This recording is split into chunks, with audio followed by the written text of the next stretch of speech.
Do you see the word profane illustrates what this recording is about? Depravity didn't mean lust and depravity, etc., and evil and wickedness, and it meant a sad state, the desperate state of living in a world without God, without, if you like, this father figure who loves and cares for us. It drew attention to a reality of experience of going from some notion of an ideal childhood into a very unloving, desperate world. It simply meant not having God, deprived of his care and protection, love and kindness, and the hope and assurance that this gave to life, and the peace and the joy. It's in some ideal sense, of course, you understand. But it came to mean the hands of religion, medieval Christianity in particular, this demonic characterization of being the devil himself. It's not that. It's a sad state of not feeling loved and cared for, because we value such. And if we've never received it, how can we give it? And where am I if I can't live in a world that's loving and kind? And I can't be loving and kind. If God personifies all that I truly value, to be deprived of the influence of such company is hell on earth. Can you blame such victims for making mistakes, unkindness, bad response, anger, bitterness, grudging, violence, war, unlove? No, you can't. You can't blame them for that. And if you do, you just add to their misery, make the problem worse. In the story of Jesus, as in the Gospels, I mean, John's Gospel alone, Jesus only calls God Father, Dad, Abba, you know, the friendly form of Father, over 100 times in John's Gospel.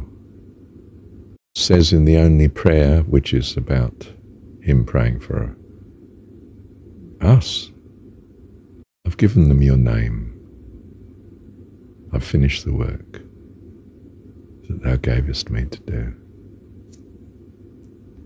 So yes, in the story, Jesus comes against depravity, but not what man has made of that word. Mistakes, swearing, violence, grudges, revenge, but the meaning of desperation that man suffers from, needing to have an example of love, hence, you know, the notion that Jesus is the way, he's our example. To be deprived of that vision, that view, that understanding can be a disaster. So yes, I'm against depravity, but not the popular understanding of such.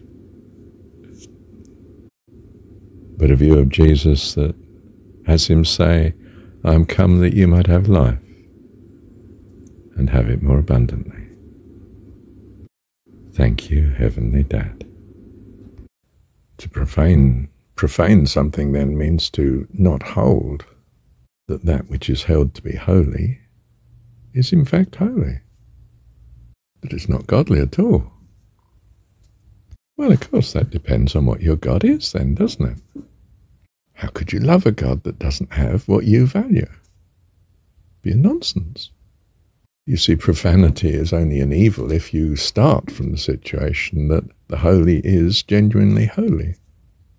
If it's not, then it should be revealed that it's not. Else we are as up the creek as history has demonstrated. There's anything from the Old Testament flood destroying all the world but 8 people, to the medieval crusades, etc. Of course, we have a tendency to throw out the baby with the bathwater, to not have anything good to put in its place as well. But we're simply left with our desperation, and we clutch at straws with recourse to various philosophies that may give us hope. If we simultaneously deprive ourselves of a personification of what we value, namely God, our personification of what we value, well then life is hopeless. We lose all meaning to life, which is the fear of the 21st century, isn't it? What is the meaning of life? I've thrown God out and I seem to have abandoned hope in what should have been the personification of what I've come to truly value in living. And of course, what I value depends on what my needs are. And we find, as we've said here, our needs are common. Not common, again, in that critical sense of inferior, but common in the harmony sense of the same across cultures, across time, common to humanity. The needs are the same. It's true, we do suffer from a zero-sum game, an economic problem of more needs than resources, so resources are scarce. And this seems to lead to anything from trade to war. It seems to be the consequence of a narrowness of perception of self that only includes perhaps some of our family, some of the time. Whereas an enlargement of the view of self brings an astonishing cooperation, life and well-being that no market economy seems to achieve. So we may personify our God as our notion of the ideal parent, that what we truly value may be permanently before us, and indeed comfort us, which is what the Holy Spirit, the Comforter, is supposed to be about. A clear view of our God, your God in particular. The personification of what you truly value. And such is to reveal to you the true nature of what you would truly value.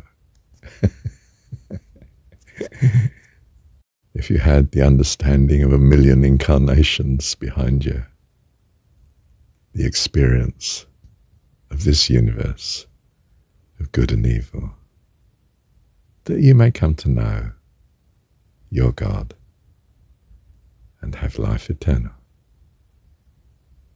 Bless you. Thank you, Heavenly Dad.